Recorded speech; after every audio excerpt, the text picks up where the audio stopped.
Hello guys, আসসালামু আলাইকুম। This is Robin, welcome to new blog. আশা করি সবাই ভালো আছেন। আমি আল্লাহর রহমতে অনেক ভালো আছি। তো আপনারা দেখতে পাচ্ছেন আমার ছোট পরিসরে একটা ছাগলের শেড। তো এখানে আছে দুইটা খাসি, একটা হাউলন। এটা হচ্ছে মানে মেয়ে পাঠি। তো এখন ইনশাল্লাহ আমি চিন্তা ভাবনা করছি যে আসলে ছাগল নিয়ে কিছু একটা করব। তো যে জাতটা আমার কাছে আছে এটা এটা হচ্ছে black Bengal, original black Bengal. 3টা করে বাচ্চা হয়। তো এই যে হচ্ছে ওই 3টা বাচ্চা হয়েছে, ওরা 3টা একসাথে হয়েছে আর কি।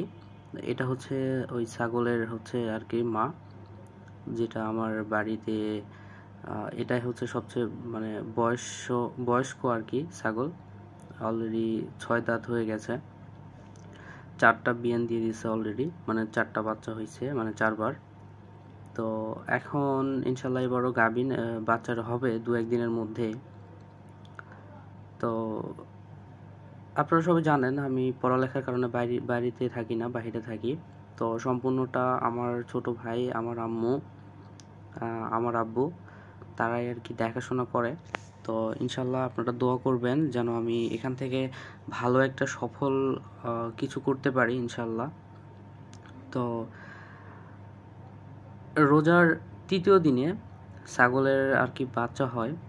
তো বাচ্চাটা হয় অনেক রাতের 1টার ওইদিকে। তো আম্মু আমাকে পরের দিনে ফোন করে জানায় যে ছাগলের 3টা বাচ্চা হয় নাই, এবার হয়েছে 2টা। তা আমি বললাম আলহামদুলিল্লাহ। তো আপনাদের বলে রাখি, এর আগে যে করছিলাম ছাগলটারে, বীজ দেওয়া হয়েছিল। তো এটা আমি আব্বুকে বলছিলাম একটু উন্নত জাতের মানে বীজ দিয়ে নিয়েন, যেন নেক্সট টাইম ভালো বাচ্চা আসে। তো আলহামদুলিল্লাহ আমার খালাতো বোন, চাচাতো বোনও হয়, সুমি। তো ওরে আমি বললাম যে ছাগলের বাচ্চা হয়েছে, আমার ভিডিও পাঠাই দে। ও তো দেখেন কিভাবে ভিডিও করছে, একটু অস্পষ্ট, তারপরও পাঠাই দিয়েছে। তো আমার অনেক ভালো লাগতেছে। একটা খাসি এবং একটা হচ্ছে পাঠি হয়েছে, একটা পাঠি হয়েছে।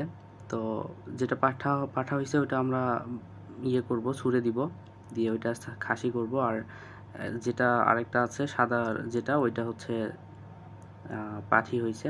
তো ইনশাল্লাহ চিন্তা ভাবনা করছি যে এখান থেকে আরও উন্নত জাতের কিছু বীজ দিয়ে ভালো কিছু করার চেষ্টা করব ইনশাল্লাহ। তো আশা করি সবাই আমার জন্য দোয়া করবেন যেন আমি আমার নিজের চেষ্টায় এবং আমার পরিবারের সবার সহযোগিতা নিয়ে আমি নেক্সট টাইম ভালো কিছু করতে পারি ইনশাল্লাহ। তো আশা করি সবাই ভালো থাকবেন, সুস্থ থাকবেন, আর আমার জন্য দোয়া করবেন এবং নিজেরা কিছু একটা করার চেষ্টা করেন যার মাধ্যমে আপনার কিছু রোজগারও হয়। তো আজকের মনে এখানে শেষ। সবাই ভালো থাকবেন, সুস্থ থাকবেন। আসসালামু আলাইকুম।